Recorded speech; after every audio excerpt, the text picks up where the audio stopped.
I know you don't have expectations of the 15 dudes, so just 16, keep it nice and round. What's the expectation of fantasy football participants? I bet I can get 8. Okay. Will you look at the other 8 in a different light, like they're not being? You know what? I would look at it, and I would look at them, and I would say, I bet they would want to do this. They're gonna feel a little left out, but they're probably just too busy with work and family right now. Okay. Because who wouldn't want to be in a fantasy football league? Knowing that you're giving up a very small amount of time, but creating like a ton of. I mean, like the conversational lubricant is crazy, right? You can talk about the games, you can talk about the players, you got the draft, you can talk about your matchups with each other, who you're gonna play this week. You could talk about which teachers you would draft. I don't know if I go that far. Sorry. I don't mean that, but I had to do it. All right, sorry. So that's the time I get a little awkward is because there's, dads at my kid's school, and sometimes, like, not the dads I hang out with, sometimes, like, you run into some dads and they'll say some other teacher. I'm like, bro, it's a teacher,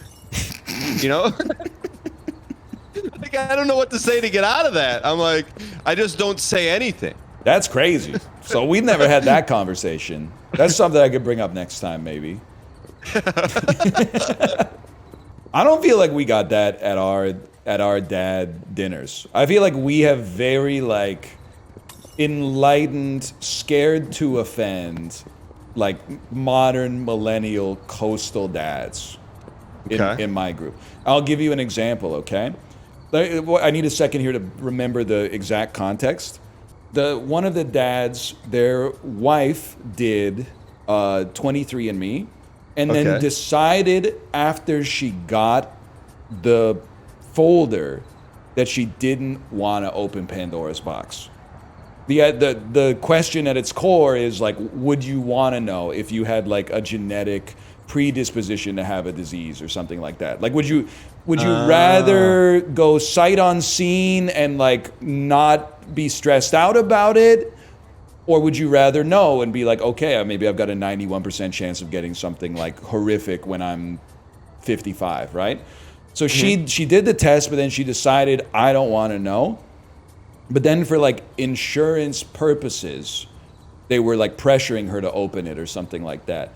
And she made her husband promise not to open it. And then the dad next to me was like, so did you open it? And I looked at him and I said, don't be naive. Because in my head, I was like, we're all dudes here. Of course he opened it. How could you not, man? You got that juicy packet of information sitting on your countertop for like 6 months. You don't even want to have like a peek or nothing. And I got no response at all. And then he said, no, of course I didn't look at it. And I was like, all right. I guess I didn't realize that we're all based here. But nobody feels the pull of temptation at all. Okay. So you black sheeped yourself, but then... but I think it humanized me as a man who has strengths and weaknesses. Because you read the room and then backtracked and apologized? No, because I willfully admitted perhaps a weakness instead of trying to project the artifice of strength in all situations. See, I thought you would have came out and said, yeah, there's no way I'm looking at that, bro. If Kate tells me not to do something, I'm not doing it. Yeah, I mean, do you know my wife? Like, I'd be in a lot of trouble. Yeah, that's what I mean. So I don't know his wife. I don't know his wife might get over it faster. My wife I'd be put in a rear naked choke or something like that. I'd be in a lot of trouble, man. That's what I mean. So that's what I would think your response would match your reality, but your response was an alternate reality. Well, if I was married to his wife, maybe I would have taken a peek. Have you ever done 23andMe? No. Would you ever? I would have like a few years ago, but yeah, I wouldn't now because Chad has. I don't think it's necessarily a conspiracy theory, but Chad was like, you should not give your DNA and health data to a company to sell to advertisers and various other companies. I am shocked. You needed Chad to tell you that. Every year, my mom gets me like Christmas gifts, and there's I always tell her, Mom, don't buy me anything because I always return them. This year they were crew length socks with zippers on them so you could store stuff in them. I said, Ma, I don't I go, Ma, I what are we doing here? Like, I don't So need it's it. like it's a sock with a pocket? Yes. Like you can put your phone in it or what? Yeah, she goes, I thought you'd use it like When you're coaching the running. boys Yeah. coaching the boys little league. I go, Ma, I'm not putting gum in there. I don't need it. And then I pull the socks up, and then there's a sealed 23andMe under it. I go, Ma, I threw it. I go, I'm not using this. I'm not. What makes you think I want to use this? In what world? Yeah. And so I still have it sealed. And I'm like, if I want to like resell it or something. It's a kit for you to spit into, basically. And then send it back. Okay. It's not like she didn't take her data and then like is giving you the envelope. No. She wanted me to do it. I go, I'm not doing that. What do I? But I thought that's like common knowledge that you don't do that. I think you that, had to have. honestly, I really feel like we were, our generation specifically, but also the generations older than us, were really naive, especially in the early 2010s. It was like this tech utopia where it would be like, oh my God, there's a new app for this. Have you seen this? And you can send them that and they'll give you this and it's insights into your, and you wouldn't believe they scan you and then they can look at you and it gives you the ad that's exactly what you were like. We were willfully like, I'll sign up for that. I'll put my personal data into there. I'll put my address into there. And now we're in like the overcorrection, which is like, I won't sign up for anything. When you're young, they ask for your email address when you buy a pair of shoes. You're like, I guess that's what you have to do to buy shoes. Here's my email address. The older I get, the more I'm like, that doesn't make sense. People were buying shoes in 1803 before email even existed. So why do we have to bring that into the system here? I just say like, I'd rather not. Do you say that to a clerk? Yeah, absolutely. And what do they give you a weird look? No, most of the time, my heart goes up to like 130 beats per minute in anticipation of saying it. And then they go, oh, okay. Why don't you just give them a burner email? It's cowardly. Well, you don't read your email anyways. David does. It's true. I should start giving them the business inbox. Like, so, and 23andMe is like the ultimate example of that. So like 10 years ago, I could see myself being like, but now I know that I'm 7% Slovenian. And now I'm like, I'm not doing that. And it ticks me off because we have like a mystery in our family heritage. Nobody knows what we are. We're obviously white, okay? Like you don't get any bonus points for that. But I like talking to my mom, and my mom's like, well, we know that like great grandma came over from England. Great grandpa was Canadian. So that's like as far as we know. So we know nothing, essentially, because I mean, there's English DNA somewhere in our history. Okay, congratulations. No kidding, right? So I was talking to my grandma, trying to figure out like, hey, what about like your grandfather? Where was he from? And she was like, I don't really know. She's useless to me, man. There's no information whatsoever. We have the oldest matriarch in our family, who is our connection to our ancestry, has no idea where we're from, which doesn't even seem possible to me. How nobody talked about it at all back then. It's just lost to the ether. So I feel like I'm in a unique subset that would be like, I would love to know what kind of genetics are going on up in here. But I'm not gonna pay Sergey Brin's wife $100 just to get my genome stolen. That's madness. But dude, why don't you just ask me? Le Tourneau? You're French, man. What? No, is it that big? Come on. But then, okay, here's the thing, though. The name is French, but think about how names are passed on in our society. It could have just been one French Richard Dawson that happened to show up at the right time, and boom. Little bit of French DNA creates 100% French last names. That doesn't mean I'm 90% French. Just means that I could be 100% French, or there could just be one rizzed up French guy that all of a sudden his influence has spread so far, but my genes could be Albanian for all I know. But you're at least 50% French.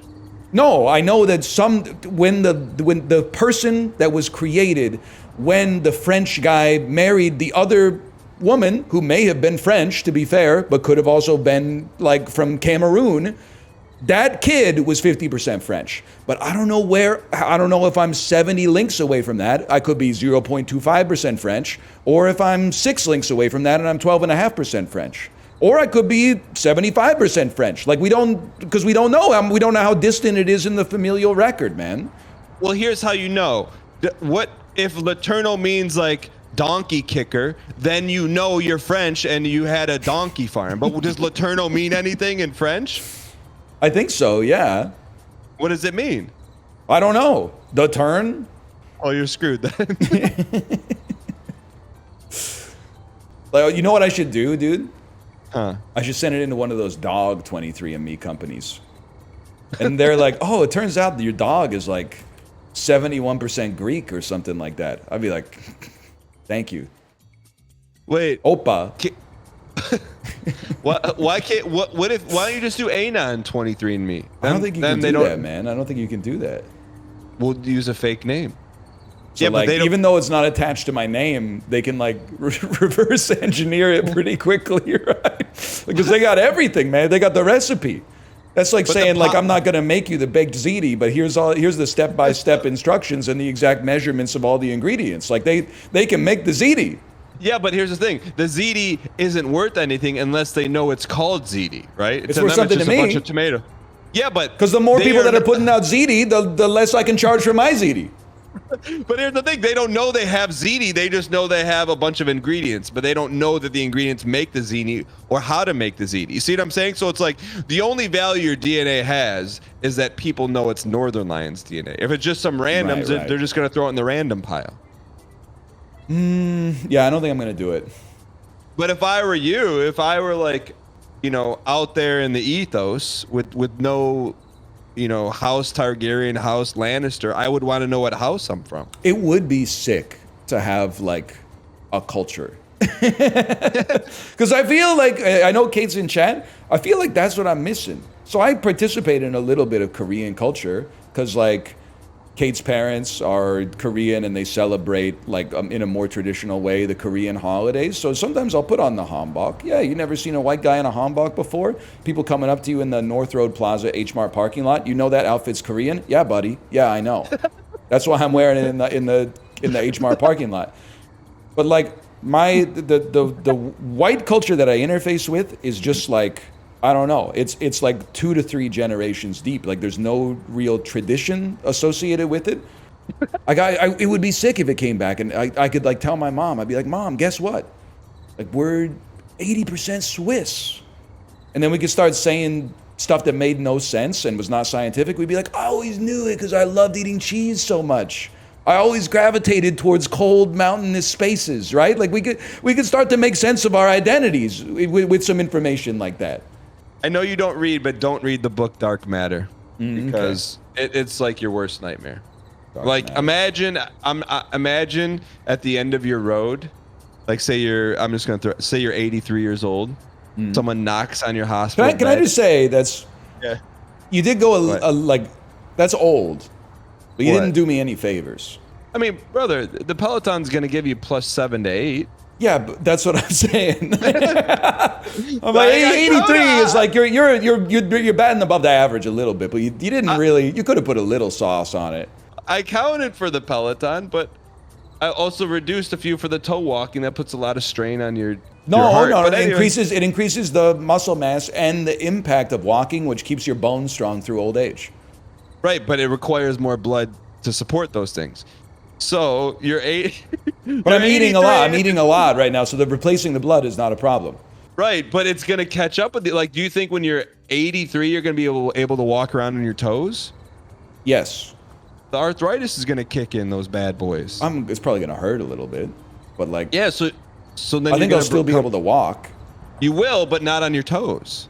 But like me walking right now is not more exertion than you walking. Because it's like normalized to my level of acclimation. Okay. What does the amount of blood something requires have to do with longevity?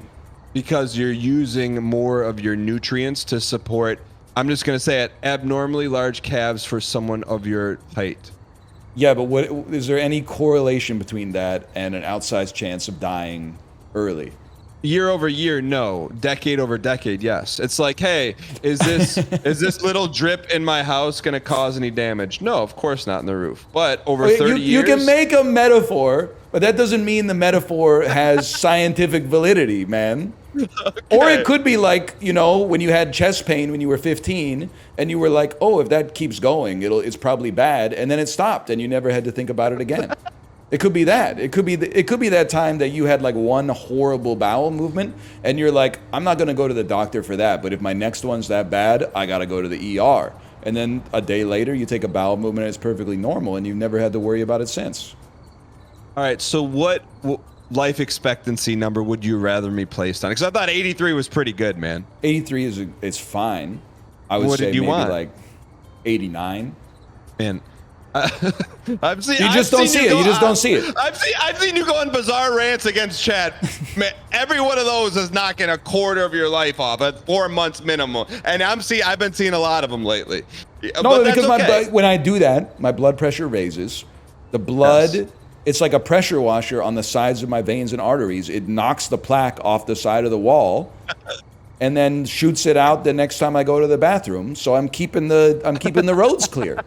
Can I say something with it's going to get crungoed, but it's all because people are posting, hey, Vancouver's got an average age of like, well, not average age, but average age of death of 85.6. There's a lot of older Asian people in Vancouver.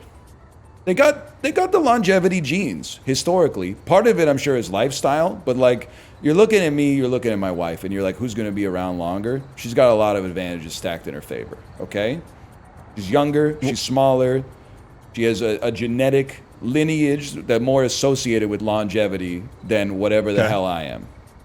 She doesn't crash out 5 times a day.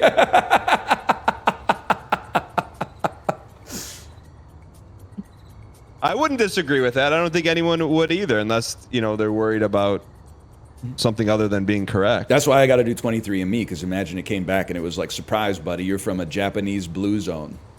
49% of your DNA is from like Hokkaido. I'd be like, I knew it. I always knew, man. I always knew. I think in the next decade you're going to send your DNA in. I don't think so, man. Do you deal well with the unknown? Yes. I think I am a person who would rather not know. If there was a magic crystal ball and says you're going to die on March 17th, 2036, you don't want to know. I don't want to know. Because already I accept the idea that I should be living. The idea that you would live every day as if it's your last is ridiculous, because you would be in prison or like your life would suck. Let's put it that way. It would be really good maybe for like a couple years and then it would all fall apart irreparably. But like, yeah, I would rather not know when I was going to die, because I think it would also ruin the remaining time that I had. The exception is you would use it to be like, well, I'm not going to do this thing that I don't want to do because I'm going to be dead in 6 months anyway. But I think like the undercurrent of every single day would be like, oh, I'm having a great day. Too bad I'm going to die in 7 years. So like, what does it matter anyway? I think I'd rather be like unaware. But so you don't think like if you knew and you're out the ice cream shop and you're with your family having a good time and you're like, oh, I want to remember this, everyone having such a good time at the ice cream shop, because this could be the last time. I think it can be a useful model or a lens to look at your life through, but I already try to practice looking at my life through that lens. Like every time I go out for ice cream, in my head, I'm like, the quality of your life is basically the sum total of times that you had ice cream in your life. Like I'm already thinking like that. Every day I have a decision that I make via the lens of like, I will not be here one day. How should that inform my decision from this point onwards? Not in a depressing way, like none of this matters at all, but more in the way like what ticks me off, to go back to my normal characterization, is when they ask people on their deathbed, what are your regrets in your life? First off, if I'm dying, don't ask me that. That's going to stress me out, man. Can you just like bring me some snacks or something, or put some stuff on the TV that I like? Like, I don't want to. Hey, you're on your way out. You made a lot of mistakes in your life. Any advice for those of us who aren't as old and busted as you? Like, I don't want that, okay? But then I also feel like they're biased sources. They always talk about like big swings. They don't talk about what I feel like life actually is. The bulk of it is like day to day. They're always like, oh, I wish I did this. I wish I took that big swing on the girl I had a crush on in high school or whatever. Oh, I wish I picked up the phone when Ed McMahon called or something like that. And I'm like, that stuff is like, I feel like that's very small. I feel like an attitude change when you're our age can have a huge impact on the quality of your life. If you start to prioritize like, hey, I'm gonna die someday, I probably will have wished that I didn't stress so much about whether there was gonna be a bizarre episode, and instead just like chilled out a little bit and also like ate dessert more often or something like that. That's the way that mortality informs the decisions that I make. Like I almost use it as a balm. If I'm like stressed out, I'm like, oh, I haven't had enough time to record bizarre episodes. And I'm like, well, you're gonna be dead someday. At that point, are you really gonna be like, oh, I didn't make enough content? Like, that was my bad for sure, by the way. But like, the exception is, hey, I didn't get my work done. Now, like, I have dire financial consequences for me and my family. Like, that's a different conversation. But sometimes, you forget about the trees and you just see the forest. Or if you forget about the forest, you just see the trees. Well, as someone who's known you for an extended period of time, over a decade, I would not say that is where you started. What flipped that? Because you weren't speaking with this kind of sage advice when we were running through the streets of Sandhawk and blasted by Umpies. Well, as you get older, I think especially if you have a kid, you think long term, which I think is also like why when you're like 24, you're like, I'm old. But then when you have a kid and you're like 40, you're like, I'm still pretty young. So that helps you, like, instead of, someone keyed your car, instead of blowing a gasket, you're just like, oh, it doesn't matter. If it's within my capacity to recontextualize, but sometimes, yeah, I'll be driving and I'll be like stressed out that I'm gonna be like 2 minutes late for something, because being late in a binary way, being like 3 seconds late stresses me out. I try to step back and like recontextualize it within the scope of my life and be like, in the whole scheme of things, it doesn't really matter as much as it feels like it matters right now. Like there's stuff that matters, and like continuously making a habit of being late might impact that in like some material way, but like probably better to just chill out and like not get into a car accident because you're stressed out you're going to show up at like 5:02 instead of like 4:59. But then there's some stuff where you're like, please, for the love of God, just put your pajamas on. And you're like, in the whole scheme of things, this doesn't matter that much, but can we please just not, like, I've been asking you to do it for like 12 minutes and it takes 15 seconds to put your pajamas on. Bro, but why don't they eat breakfast before school, man? I'm always like, hey, you eat your breakfast. Dude, she's always talking about how she wants to sleep later. So now I wake her up as late as possible. She's still mad at me for waking her up. And now she's mad that she doesn't have time to play. And I'm like, well, what do you want? Do you want it? Because you said, Daddy, I want to sleep as much as I can. Now I'm letting you sleep as much as you can. And you're like, oh, I'm upset because I don't have playtime before school. Well, then you gotta pick a lane. You can't have it both ways. I can't call up the school and be like, hey, can you start at like 11:30 today? She wants to play in the morning. Plus, they go to school, all they do is play. They're 4.5 years old, man. It's not like they're doing nuclear physics. I know that triggered you because you just tanked that jump. You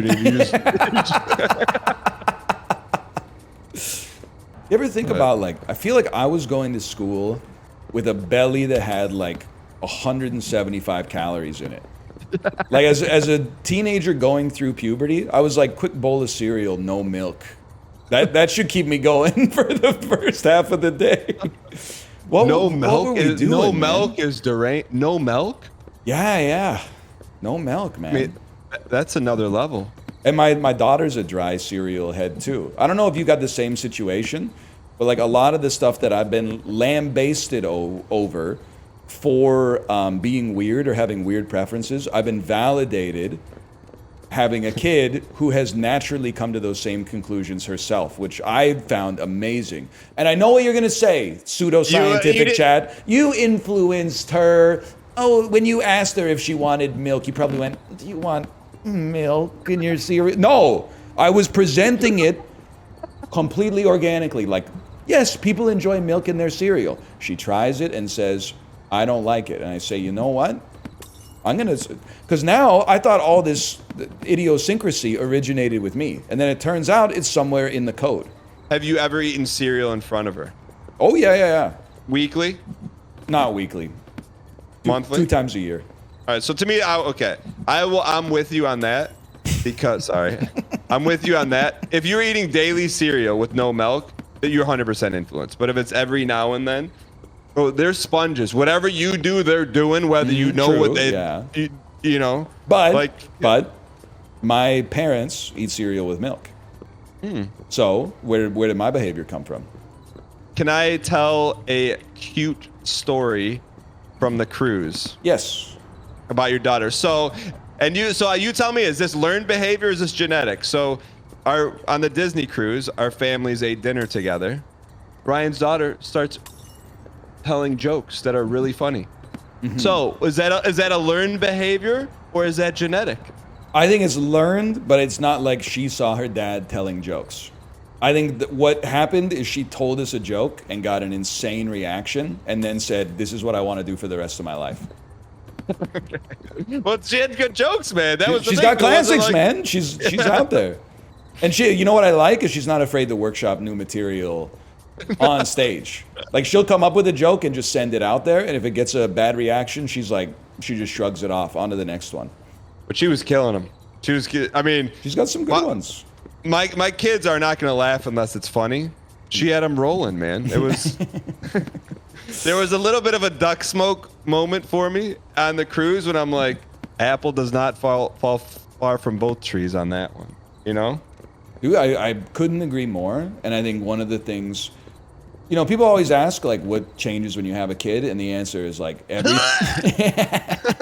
The answer is, like, everything. But one thing is, like, I feel like having a kid put me more in touch with my own personality. Because I see elements of her personality that 100% came from me. And I, like, accept them more in myself. Like, instead of being like, oh, that's, like, a personality flaw that, like, it would be nice if I could change. Instead, I'm like, no point.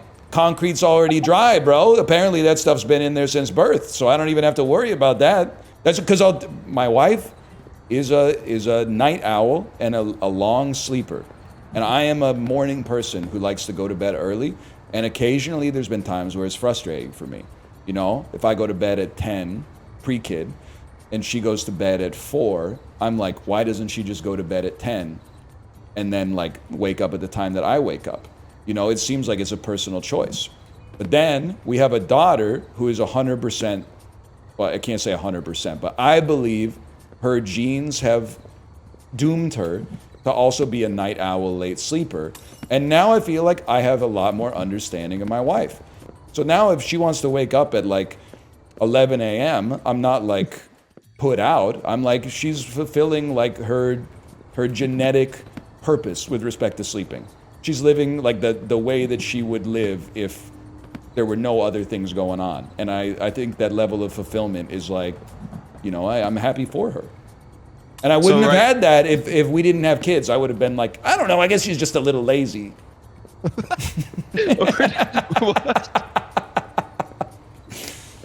Or just wake up early, forehead. Yeah, exactly. That's what you used to say. Now that, like, I've seen the behavior emulated in my daughter, I'm like, okay, that's real, man. And, like, you can trust that it's real, but, like, until you see it for yourself, you might in your head, like, harbor the idea that's, like, skill difference. Early shovel.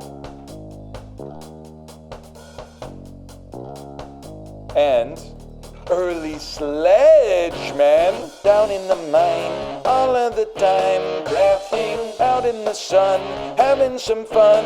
Laughing, la la la lava, chicken. Put it in your mouth, my man, it's tasty as hell. And it's something dumb, but it's a chicken attack. Down in the mine, all of the time. Laughing out in the sun, having some fun.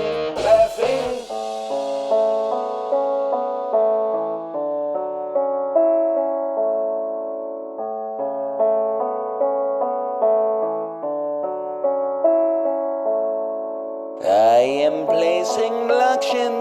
cause I'm in fucking Minecraft. I am placing blocks and shit cause I'm in fucking Minecraft.